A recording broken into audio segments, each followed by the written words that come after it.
Informasi mancanegara, Saudara, Korps Garda Revolusi merilis rekaman menunjukkan serangan gelombang ke-22. Serangan ini menargetkan sejumlah pangkalan militer Amerika Serikat dan juga Israel di Timur Tengah.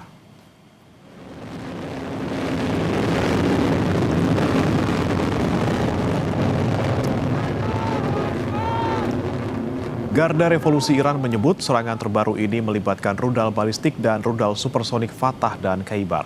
Ketegangan meningkat di Timur Tengah setelah Amerika Serikat dan Israel melancarkan operasi militer gabungan terhadap Iran pada Sabtu pekan lalu. Teheran merespons dengan menyerang aset Israel dan Amerika Serikat di sejumlah negara di wilayah Teluk Arab.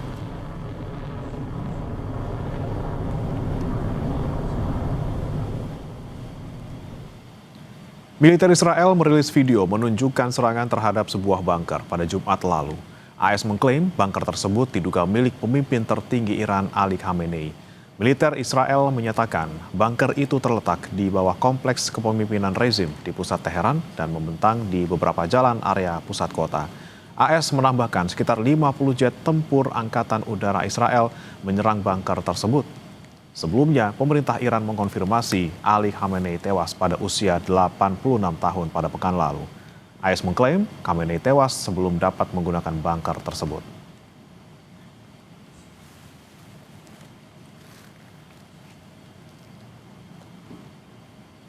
Komando Pusat Amerika merilis rekaman terbaru yang menunjukkan pasukannya menyerang target militer Iran. Dalam unggahannya, Amerika mengklaim telah menyerang lebih dari 3.000 target pada minggu pertama operasi.